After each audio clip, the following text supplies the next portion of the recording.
Hi all, welcome to Competitive Cracker. എൻ്റെ പേര് ദിവ്യ K Jose.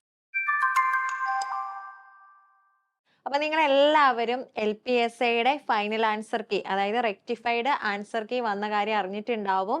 അപ്പം 100 ക്വസ്റ്റ്യനിൽ 3 ക്വസ്റ്റ്യൻ ആണ് ഡിലീറ്റ് ചെയ്തിരിക്കുന്നത്. അതുപോലെ തന്നെ ഒരു ക്വസ്റ്റ്യന്റെ പ്രൊവിഷണൽ ആൻസർ കീയിൽ നിന്നുള്ള ഓപ്ഷൻ മാറ്റിയിട്ടുമുണ്ട്. അങ്ങനെ ടോട്ടലി 4 ക്വസ്റ്റ്യൻ ആണ് ചേഞ്ച് വന്നിരിക്കുന്നത്. അപ്പോൾ നിങ്ങൾ എല്ലാവരും അത് ഏതൊക്കെ ക്വസ്റ്റ്യൻ ആണ് എന്നുള്ള കാര്യം നോക്കിയിട്ടുണ്ടാവും എന്ന് വിചാരിക്കുന്നു. എങ്കിലും അറിയാത്തവർക്ക് വേണ്ടിയിട്ട് നമ്മൾ ഒന്നുകൂടെ ഷെയർ ചെയ്യുകയാണ് ചെയ്യുന്നത്. അപ്പോൾ നമ്മൾ നോക്കാനായിട്ട് പോകുന്നത് ഇതാണ് നമ്മുടെ final answer key rectified answer key എന്ന് പറയുന്നത് LPയുടെ ആണ് കേട്ടോ പറയുന്നത്. LPയുടെ റെക്ടിഫൈഡ് ആൻസർ കീ ആണ്. അപ്പോൾ ഇതിൽ നോക്കുക, ഇതിൽ എല്ലാ കോഡും തന്നിട്ടുണ്ട്. നമ്മൾ നോക്കാനായിട്ട് പോകുന്നത് ബി കോഡ് വെച്ചിട്ടാണ് കേട്ടോ. അപ്പോൾ ബി കോഡിന്റെ ക്വസ്റ്റ്യൻസ് ആണ് നമ്മൾ നോക്കാനായിട്ട് പോകുന്നത്. അപ്പോൾ ബി കോഡ് നോക്കിയിട്ടുണ്ടെങ്കിൽ അറിയാം ഇവിടുത്തെ ഫസ്റ്റ് ക്വസ്റ്റ്യൻ തന്നെ ഡിലീറ്റ് ചെയ്തിരിക്കുകയാണ്. ഫസ്റ്റ് ക്വസ്റ്റ്യൻ ഏതാണെന്ന് നിങ്ങൾക്ക് ഓർമ്മയുണ്ടാവും എന്ന് വിചാരിക്കുന്നു. അതായത് 2024 ജനുവരി 24 അന്തരിച്ച പ്രശസ്ത ചരിത്രകാരി ആര് എന്നുള്ളൊരു ക്വസ്റ്റ്യൻ ആയിരുന്നു. അത് നമ്മൾ അന്ന് തന്നെ ലൈവിൽ ഡിസ്കസ് ചെയ്തപ്പോൾ പറഞ്ഞതായിരുന്നു അതിന് ശരിയായിട്ടുള്ള ഓപ്ഷൻ ഇല്ല എന്നുള്ളത്, ശരിയായിട്ടുള്ള ആൻസർ ഓപ്ഷനിൽ ഇല്ല എന്നുള്ളത്. ആ ക്വസ്റ്റ്യൻ ഡിലീറ്റ് ചെയ്തിട്ടുണ്ട്. പിന്നെ ഡിലീറ്റ് ആയിരിക്കുന്നത് 4ാമത്തെ ക്വസ്റ്റ്യൻ ആണ്. 4ാമത്തെ അതായത് നമ്മുടെ ക്വസ്റ്റ്യൻ പേപ്പർ ബി കോഡ് വെച്ചാണ് കേട്ടോ പറയുന്നത്. അപ്പൊ നിങ്ങൾ ചെക്ക് ചെയ്യുമ്പോൾ ബി കോഡ് തന്നെ നോക്കണം. അതുപോലെ തന്നെ ഇനി ബി കോഡ് കയ്യിലില്ലാത്തവർക്ക് നമ്മുടെ ഫ്രീ ടെലഗ്രാം ഗ്രൂപ്പിൽ ഈ ഒരു ക്വസ്റ്റ്യൻ പേപ്പർ ഷെയർ ചെയ്തിട്ടുണ്ട്. അപ്പൊ നിങ്ങൾക്ക് അത് വേണമെങ്കിൽ നോക്കാവുന്നതാണ്. ഓക്കെ, ഇനി നോക്കുക 4ാമത്തെ ക്വസ്റ്റ്യൻ എന്ന് പറഞ്ഞിരിക്കുന്നത് ചുവടെ തന്നിരിക്കുന്ന സംഭവങ്ങൾ പരിഗണിക്കുക എന്നാണ് പറഞ്ഞിരിക്കുന്നത്. അതായത് ഭഗത് സിംഗ് തൂക്കിലേറ്റപ്പെട്ടു, വാഗൺ ട്രാജഡി, മിന്റോ മോഡി പരിഷ്കാരങ്ങൾ, ചൗരി ചൗര സംഭവം. ഇത് എന്നിട്ട് ശരിയായ കാലഗണന ക്രമത്തിൽ എഴുതുക എന്നുള്ളതായിരുന്നു ക്വസ്റ്റ്യനും. അതും ഇതുപോലെ തന്നെ ശരിയായിട്ടുള്ള ആൻസർ ഓപ്ഷൻ ഉണ്ടായിരുന്നില്ല. അതുകൊണ്ട് ആ ക്വസ്റ്റ്യനും ഡിലീറ്റ് ചെയ്തിട്ടുണ്ട്. അപ്പൊ 4ാമത്തെ ക്വസ്റ്റ്യനും ഡിലീറ്റ് ചെയ്തിട്ടുണ്ട്. പിന്നീട് ഇങ്ങോട്ട് താഴോട്ട് വരുമ്പോൾ 16ാമത്തെ ക്വസ്റ്റ്യൻ നിങ്ങൾ നോക്കിയിട്ടുണ്ടെങ്കിൽ കാണാം. 16ാമത്തെ ക്വസ്റ്റ്യൻ റെഡ് മാർക്ക് ഇട്ടേക്കുന്ന കണ്ടില്ലേ? അതായത് അത് ഡി ആക്കിയിട്ടുണ്ട്. എന്ന് വെച്ചിട്ടുണ്ടെങ്കിൽ പ്രൊവിഷണൽ ആൻസർ കീന്ന് അതിന്റെ ഉത്തരം മാറ്റിയിട്ടുണ്ട്. അതാണ് ഇവിടെ റെഡിൽ കാണിച്ചിരിക്കുന്നത്. അപ്പൊ 16ാമത്തെ ക്വസ്റ്റ്യൻ ഏതായിരുന്നു എന്ന് ചോദിച്ചിട്ടുണ്ടെങ്കിൽ രാജ്യത്ത് ഏറ്റവും കൂടുതൽ വനിതാ പ്രാതിനിധ്യമുള്ള നിയമസഭ ഏതാണെന്നുള്ളൊരു ക്വസ്റ്റ്യൻ ആയിരുന്നു. മധ്യപ്രദേശ്, മഹാരാഷ്ട്ര, ഛത്തീസ്ഗഡ്, ഉത്തർപ്രദേശ് ഇത്രയുമായിരുന്നു ഓപ്ഷൻ തന്നത്. അപ്പൊ അന്നും നമ്മൾ കൺഫ്യൂഷൻ പറഞ്ഞിരുന്നു. ഇതിൽ ഛത്തീസ്ഗഡും ആൻസർ വരാം, ഉത്തർപ്രദേശും അതായത് പെർസെൻറ്റേജ് വൈസും നമ്പർ വൈസും നോക്കുമ്പോൾ രണ്ടും ആൻസർ വരാം എന്ന് പറഞ്ഞിരുന്നു. പക്ഷെ ഇവിടെ PSC ഇപ്പൊ ആൻസർ ആയിട്ട് കൊടുത്തിരിക്കുന്നത് ഓപ്ഷൻ ഡി ഉത്തർപ്രദേശ് ആണ്. അപ്പൊ ഏതാണ് 16ാമത്തെ ക്വസ്റ്റ്യന്റെ ആൻസർ? ഓപ്ഷൻ ഡി ആണ്, ഉത്തർപ്രദേശ് ആണ്. ഓക്കെ, പിന്നീട് വന്നിരിക്കുന്നത് 19ാമത്തെ ക്വസ്റ്റ്യൻ. 19ാമത്തെ ക്വസ്റ്റ്യൻ വീണ്ടും ഡിലീറ്റ് ചെയ്തിട്ടുണ്ട്. 19ാമത്തെ ക്വസ്റ്റ്യൻ വരുന്നത് നമ്മുടെ പാർലമെന്റുമായിട്ട് ബന്ധപ്പെട്ടിട്ടുള്ള ഒരു ക്വസ്റ്റ്യൻ ആയിരുന്നു. 19 അതായത് ക്വസ്റ്റ്യൻ ഇതായിരുന്നു, പാർലമെന്റിന്റെ ചുമതലകളിൽ ഉൾപ്പെടാത്ത ചുമതല ഏതാണ് എന്നാണ് ചോദിച്ചിരിക്കുന്നത്. പാർലമെന്റിന്റെ ചുമതലകളിൽ ഉൾപ്പെടാത്ത ചുമതല ഏത്? അതായത് നിയമനിർമ്മാണം തന്നിട്ടുണ്ടായി, കാര്യനിർവഹണ വിഭാഗത്തെ നിയന്ത്രിക്കൽ തന്നിട്ടുണ്ടായി, പിന്നെ ഭരണഘടനാ ഭേദഗതി, ബില്ലുകളെ അംഗീകരിക്കൽ. ഇതിൽ ഉൾപ്പെടാത്ത ചുമതലയാണ് ചോദിച്ചിരിക്കുന്നത്. ഇതെല്ലാം പാർലമെന്റിന്റെ ചുമതലകളിൽ ഉൾപ്പെട്ടിട്ടുള്ളതായതുകൊണ്ട് തന്നെ ഇവിടെയും എന്തില്ല, കറക്റ്റ് ആയിട്ടുള്ള ആൻസർ ഇല്ല. അതുകൊണ്ട് ഈ ഒരു ക്വസ്റ്റ്യനും ഡിലീറ്റ് ആക്കിയിട്ടുണ്ട്. അങ്ങനെ 3 ക്വസ്റ്റ്യൻ ഡിലീറ്റ് ആക്കുകയും അതുപോലെ തന്നെ ഒരു ക്വസ്റ്റ്യന്റെ ആൻസർ ചേഞ്ച് ആവുകയാണ് ചെയ്തിരിക്കുന്നത്. അപ്പൊ നിങ്ങളൊന്ന് നോട്ട് ചെയ്താൽ കാണാം, നമ്മുടെ ഈ സോഷ്യൽ ഭാഗത്ത് നിന്ന് അല്ലെ, പാർലമെന്റ് അതുപോലെ തന്നെ ഇന്ത്യ ചരിത്രം ഒക്കെ ഉൾപ്പെടുന്ന പോർഷനിൽ നിന്നുള്ള 3 ക്വസ്റ്റ്യൻസ് ആണ് ഇവിടെ ഡിലീറ്റ് ആയിരിക്കുന്നത്. അപ്പൊ ഡിലീറ്റ് ചെയ്തിട്ടുണ്ടെങ്കിൽ നിങ്ങൾക്ക് അറിയാം അതിന്റെ മാർക്ക് എന്താകും? അതിന്റെ മാർക്ക് കുറയുകയാണ് ചെയ്യുന്നത്. അതായത് നെഗറ്റീവ് ആയവരെ സംബന്ധിച്ച് അവർക്ക് എന്ത് സംഭവിക്കുന്നില്ല? ആ ഒരു ക്വസ്റ്റ്യന്റെ മാർക്ക് നഷ്ടപ്പെടുന്നില്ല.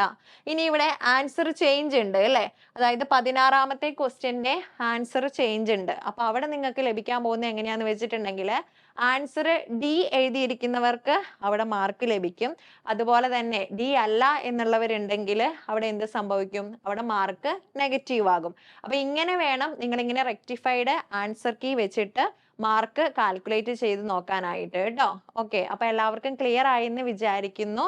അപ്പൊ നമ്മുടെ 100 ക്വസ്റ്റ്യൻ ആണ്, അതിൽ 3 ക്വസ്റ്റ്യൻ ഡിലീറ്റ് ചെയ്തു, ഒരു ക്വസ്റ്റ്യന്റെ ആൻസർ മാറ്റി. അപ്പൊ നിങ്ങൾക്ക് ഏകദേശം ഇപ്പൊ ഒരു ധാരണ കിട്ടിയിട്ടുണ്ടാവും അല്ലെ. അപ്പൊ നിങ്ങൾ പലരുമായിട്ട് ഡിസ്കസ് ഒക്കെ ചെയ്തിട്ട്, അല്ലെങ്കിൽ നിങ്ങളുടെ ഒരു കോൺഫിഡൻസ് ലെവൽ ഉണ്ടല്ലോ, നിങ്ങൾക്ക് എത്രമാത്രം നന്നായിട്ട് എഴുതാൻ പറ്റി, എത്ര മാർക്ക് സ്കോർ ചെയ്തു എന്നൊക്കെയുള്ള കാര്യത്തിൽ നിങ്ങൾക്ക് ഐഡിയ ഉണ്ടാകും. അപ്പൊ നല്ല കോൺഫിഡൻസ് ആയിട്ട് അത്യാവശ്യം നല്ല മാർക്ക് സ്കോർ ചെയ്തിരുന്നത്, അതായത് ഈ ഒരു എക്സാം എന്ന് പറയുന്നത് അല്ലെ, LPയുടെ എക്സാം അത്യാവശ്യം സ്റ്റാൻഡേർഡ് ആയിട്ട് അല്ലെ, ഒരു ഹയർ ലെവൽ ക്വസ്റ്റ്യൻസ് ഒക്കെ ഉൾപ്പെട്ടിരുന്ന, ഫിസിക്സ് പോലുള്ള മേഖലയിൽ നിന്ന് ഹയർ ലെവൽ ക്വസ്റ്റ്യൻസ് ഒക്കെ ഉൾപ്പെട്ടിരുന്ന ഒരു എക്സാം ആയിരുന്നു. അതുകൊണ്ട് തന്നെ അത്യാവശ്യം നല്ല സ്റ്റാൻഡേർഡ് ഉള്ള ഒരു എക്സാം ആയിരുന്നു. അപ്പൊ ഏകദേശം ഒരു നല്ല മാർക്ക് ഉള്ളവർക്ക് എന്ത് ചെയ്യാം, കട്ട് ഓഫ് കടക്കാനായിട്ട് പറ്റും. അപ്പൊ നിങ്ങൾക്ക് ഒരു ഐഡിയ ഉണ്ടാവും. ഇനി നിങ്ങൾ ഇന്റർവ്യൂവിന് വേണ്ടി നന്നായിട്ട് പ്രിപ്പയർ ചെയ്യാനായിട്ട് ശ്രദ്ധിക്കുക കേട്ടോ. നമുക്കറിയാം ഇനിയിപ്പോ ഫൈനൽ ആൻസർ കീ വന്നിട്ടുണ്ടെങ്കിൽ അധികം വൈകാതെ അല്ലെ, ഒരു 4-5 മാസങ്ങൾക്കുള്ളിൽ ഇതിന്റെ ഷോർട്ട് ലിസ്റ്റ് വരും. ഷോർട്ട് ലിസ്റ്റിന് ശേഷമായിരിക്കും ഇന്റർവ്യൂ വരുന്നത്. അപ്പൊ എന്ത് ചെയ്യുക, ഇന്റർവ്യൂവിന് വേണ്ടി നല്ല രീതിയിൽ പ്രിപ്പയർ ചെയ്യാനായിട്ട് ശ്രദ്ധിക്കുക. അപ്പൊ നിങ്ങൾ ശ്രദ്ധിക്കുക, നിങ്ങളുടെ പഠിത്തം ഒന്നും ഇവിടെ ഒരിക്കലും അവസാനിപ്പിക്കരുത്. ഈ ടീച്ചേഴ്സിന്റെ എക്സാമിന്റെ കാര്യത്തില് ഇന്റർവ്യൂവിന്റെ മാർക്കും വളരെ ഇമ്പോർട്ടന്റ് ആണ് അല്ലെ. ഓരോ മാർക്ക് വ്യത്യാസപ്പെടുമ്പോഴും നമ്മുടെ റാങ്ക് എന്ന് പറയുന്നത് വളരെ മുന്നിലേക്ക് പോകും. അതായത് മാർക്ക് കൂടുകയാണെങ്കിൽ നമ്മുടെ റാങ്ക് വളരെ വ്യത്യാസത്തിലേക്ക് മുന്നിലേക്ക് പോകും. അതുകൊണ്ട് തന്നെ നിങ്ങൾ ഈ റിട്ടൺ എക്സാമിന് അല്ലെങ്കിൽ OMR എക്സാമിന് കാണിച്ച ആ ഒരു തീഷ്ണത നിങ്ങളുടെ ഇന്റർവ്യൂ പ്രിപ്പറേഷനും വേണം. അപ്പൊ നിങ്ങൾ എന്ത് ചെയ്യുക, നിങ്ങളുടെ പഠിത്തം അവസാനിപ്പിക്കരുത്. ഇത്രയും കാര്യങ്ങൾ, നമ്മുടെ സിലബസ് പറഞ്ഞിട്ടുള്ള കാര്യങ്ങൾ നിങ്ങൾ ഒന്നുകൂടെ റിവൈസ് ചെയ്തുകൊണ്ടേയിരിക്കുക. അതുപോലെ തന്നെ നിങ്ങൾ നിങ്ങളുടെ ചുറ്റും നടക്കുന്ന കാര്യങ്ങളൊക്കെ വീക്ഷിക്കുക, ആനുകാലിക സംഭവങ്ങളെ കുറിച്ചൊക്കെ കൂടുതലായിട്ട് അറിയുക. അപ്പൊ ഈ LP എക്സാം എന്ന് പറയുന്നത് ഏത് ലെവലിലുള്ള കുട്ടികളെയാണ് പഠിപ്പിക്കേണ്ടതെന്ന് നമുക്കറിയാം അല്ലെ. നമ്മുടെ കുഞ്ഞു കുട്ടികളെ പഠിപ്പിക്കാനുള്ള എക്സാം ആണ്. അതുകൊണ്ട് തന്നെ നിങ്ങൾ എപ്പോഴും എന്ത് ചെയ്യുക, നിങ്ങളുടെ ചുറ്റുമുള്ള കുഞ്ഞു കുട്ടികളെയൊക്കെ അത്യാവശ്യം നിരീക്ഷിച്ചുകൊണ്ടിരിക്കണം. കാരണം നമ്മുടെ ഇന്റർവ്യൂ ബോർഡ് ക്വസ്റ്റ്യൻസ് ചോദിക്കുമ്പോൾ നമുക്കറിയാം നമ്മുടെ സിലബസിൽ സൈക്കോളജിയും ഇൻക്ലൂഡഡ് ആണ് അല്ലെ. അപ്പൊ ഈ ഒരു കുട്ടികളുമായിട്ട് ബന്ധപ്പെട്ടിട്ടുള്ള സൈക്കോളജി ക്വസ്റ്റ്യൻസ് ഒക്കെ നമ്മൾ എപ്പോഴും ഇന്റർവ്യൂവിന് പ്രിപ്പയർ ചെയ്യുമ്പോൾ പ്രതീക്ഷിക്കേണ്ടതാണ്. അപ്പൊ നിങ്ങളെ ചുറ്റുമുള്ള കാര്യങ്ങൾ ഞാൻ പറഞ്ഞ പോലെ നല്ല രീതിയിൽ നിരീക്ഷിക്കുക. നമ്മുടെ സിലബസ് വൈസ് 10 വരെയുള്ള SCERT ചാപ്റ്റേഴ്സ് നല്ല രീതിയിൽ വായിക്കുക. അതുപോലെ തന്നെ ആനുകാലിക സംഭവങ്ങൾക്ക് ഇമ്പോർട്ടൻസ് കൊടുക്കുക. നമുക്കറിയാം ഇന്റർവ്യൂ എന്ന് പറയുന്നത് 20 മാർക്കിലാണ്. 20 മാർക്കിൽ നമുക്ക് മാക്സിമം സ്കോർ ചെയ്യാൻ പറ്റുന്ന ഒരു മാർക്ക് എന്ന് പറയുന്നത് ഒരു 14 മാർക്ക് വരെയാണ്. 14, 15, 15 പോകത്തില്ല, എന്നാൽ പോലും 14 മാർക്കാണ് മാക്സിമം നമുക്ക് സ്കോർ ചെയ്യാൻ പറ്റുന്ന മാർക്ക്.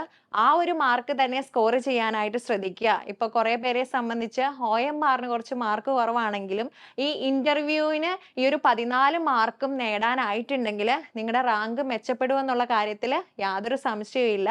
അപ്പൊ ഇനിയുള്ള ടൈം എന്ത് ചെയ്യുക, നിങ്ങൾ ഷോർട്ട് ലിസ്റ്റിൽ ഉൾപ്പെടുമെന്ന് ബോധ്യമുള്ളവര് നല്ല രീതിയിൽ ഇന്റർവ്യൂവിന് പ്രിപ്പയർ ചെയ്യാനായിട്ട് ശ്രദ്ധിക്കുക. അപ്പൊ കഴിഞ്ഞ ദിവസം UPയുടെ റെക്ടിഫൈഡ് ആൻസർ കീ വന്നു, ഇപ്പൊ LPയുടെയും റെക്ടിഫൈഡ് ആൻസർ കീ വന്നിട്ടുണ്ട് അല്ലെ.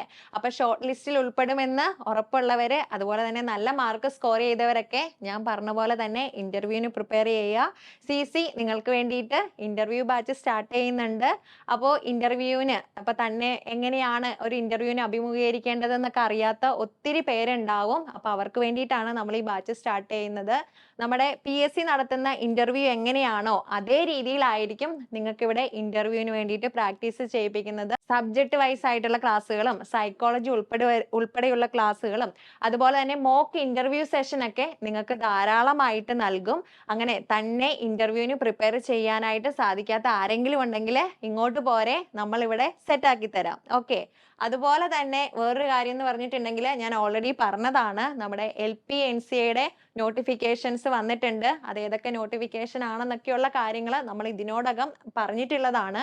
അപ്പൊ കുറെ പേരെ സംബന്ധിച്ച് ഈ ഒരു എക്സാമിന് നല്ല രീതിയിൽ സ്കോർ ചെയ്യാൻ പറ്റാതെ വിഷമിച്ചിരിക്കുന്നവരൊക്കെ ഉണ്ടാകാം. അപ്പൊ അവരൊന്നും വിഷമിക്കേണ്ട കാര്യമില്ല. നിങ്ങൾ NCA നോട്ടിഫിക്കേഷന് വേണ്ടി വെയിറ്റ് ചെയ്യുക. അപ്പോൾ നിങ്ങൾക്ക് ഇനിയും NCA നോട്ടിഫിക്കേഷനുകൾ കുറെ വരാനുണ്ട്. അപ്പൊ അതിന്റെ ഡീറ്റെയിൽസ് ഒക്കെ നമ്മൾ അറിയിക്കുന്നതായിരിക്കും. അപ്പൊ നിങ്ങൾ എന്ത് ചെയ്യുക, നമ്മൾ ഇത്രയും സമ്പാദിച്ചിട്ടുള്ള അറിവ് ഒരിക്കലും നിങ്ങൾ മറന്നു പോകാനായിട്ട് സമ്മതിക്കരുത്. അപ്പൊ നമ്മൾ വളരെ വിജയകരമായിട്ട് കംപ്ലീറ്റ് ചെയ്ത LP UP ബാച്ച് പോലെ തന്നെ എല്ലാ പ്രത്യേകതകളോട് കൂടിയ ബാച്ചാണ് LPA NCA ബാച്ച് എന്നുള്ളത് നിങ്ങൾക്ക് അറിയാവുന്ന കാര്യമാണ്. അപ്പൊ താല്പര്യമുള്ളവര് അതിനും ജോയിൻ ചെയ്യുക. അതുപോലെ തന്നെ NCA വിളിച്ചിട്ടില്ലാത്തവര് ആർക്കൊക്കെയാണ് NCA വിളിക്കുന്നത് എന്നൊക്കെയുള്ള കാര്യം നിങ്ങൾക്ക് അറിയാവുന്നതാണ് അല്ലേ? റിസർവേഷൻ കാറ്റഗറിയിലുള്ളവർക്കാണ് NCA വിളിക്കുക. അപ്പൊ നിങ്ങളുടെ NCA വിളിക്കുന്നുണ്ടോ? പലരും ഇത് അറിയുന്നില്ല എന്നൊക്കെ പറയാറുണ്ട്. അങ്ങനെയുള്ള കാര്യങ്ങളൊക്കെ ഒന്ന് ശ്രദ്ധിക്കുക. അതിന്റെ അപ്ഡേഷൻ ഒക്കെ ഞങ്ങൾ നിങ്ങൾക്ക് വേണ്ടി ഷെയർ ചെയ്യുന്നതായിരിക്കും. അപ്പൊ നിങ്ങൾ എല്ലാവരും അതൊക്കെ ഒന്ന് വാച്ച് ചെയ്യുക. അതുപോലെ തന്നെ നിങ്ങൾ ആദ്യമായിട്ടാണ് ഈ ചാനൽ കാണുന്നതെങ്കിൽ നിങ്ങൾ സബ്സ്ക്രൈബ് ചെയ്യുക. ഇതുപോലുള്ള വീഡിയോയ്ക്ക് വേണ്ടിയിട്ട് നിങ്ങൾ വെയിറ്റ് ചെയ്യുക. അപ്പൊ വീണ്ടും നല്ലൊരു വീഡിയോയുമായിട്ട് കാണാം. Thank you.